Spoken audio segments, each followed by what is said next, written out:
We're on our way to the North Dakota State Fair, downtown Minot, North Dakota. Over 300,000 people walk through that gate during the State Fair. This is just one of the great things that happens in this town. Let's check out some of the other things that are happening.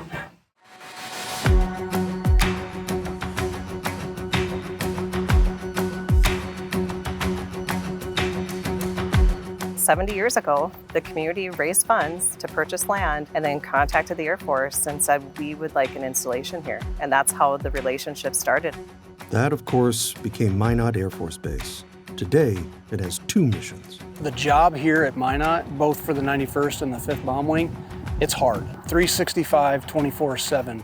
We have to be ready at a moment's notice to provide whatever combat capability. And not only that, we do it with nuclear weapons. I think one kind of element that people may not fully understand is exactly what the nuclear triad is. The triad has simply been the backbone of American strategic deterrence for decades. The reason why it's special and a little bit more salient here is because we have 2 legs, the intercontinental ballistic missiles and the B-52 bombers. And that's unique, right? You're the only base that does that. That's absolutely unique. That's why this base is so important. The 3rd leg is the submarines. Folks in Minot joke that they could have all 3 legs of the nuclear triad if somebody could just get a submarine into Lake Sakakawea.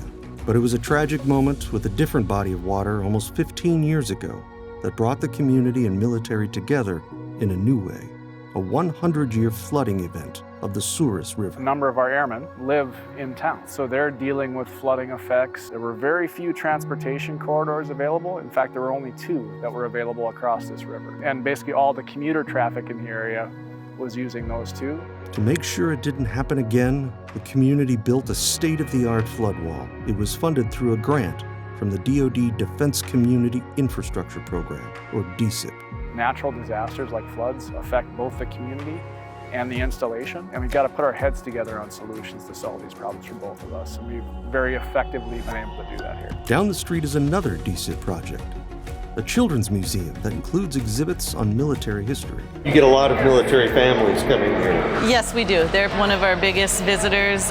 We give them a military discount. We just appreciate all they do for our community. They're going to remember that the B-52, that is a staple of what the airmen at the Minot Air Force Base do to protect us all every single day. Exposing our kids to that and having that amenity in the community is just such a big deal. Business owners are also creating spaces for the community and military families to share. I met the entrepreneur behind a new downtown public space called Citizens Alley. This is a cool place you got here. This is kind of a new concept for Minot. We are just about complete, but we've opened it up to the public in the meantime. On a night like tonight, people can just come on down and play some yard games, have concessions, and hang out outside. The downtown area, it seems to be coming back alive. This is where people are starting to go. Was that kind of the plan and thought behind how can we connect this and bring in the airmen? Oh, certainly. Yes, they're for sure an important target audience for activities that we can plan in downtown. This is essentially their community living room. We can do little things, support airmen, support families. We will step up in a big way to do so. What I love about this community too is nobody wants the credit.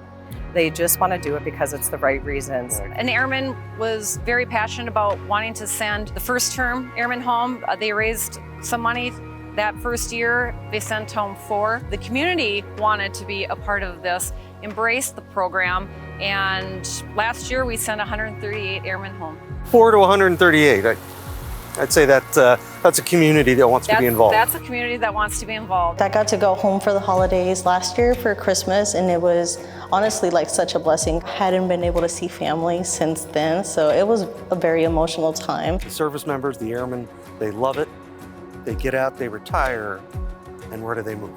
They stay right in Minot. It really just has diversified our community, and it makes our hearts warm when we know an airman has chosen to make Minot their home. Back in the 1950s, the local community said, we want to be part of the Air Force mission, and donated the land we're standing on right now. That's how we started, and it has continued every day since. For an airman to be successful at work and their particular job, they've got to be successful at home. And Minot is their home. Having a place to go eat, having some groceries, having a secure and safe environment and a community to go and do things. Minot fights very hard to make that happen for us. And they don't have to, but they do.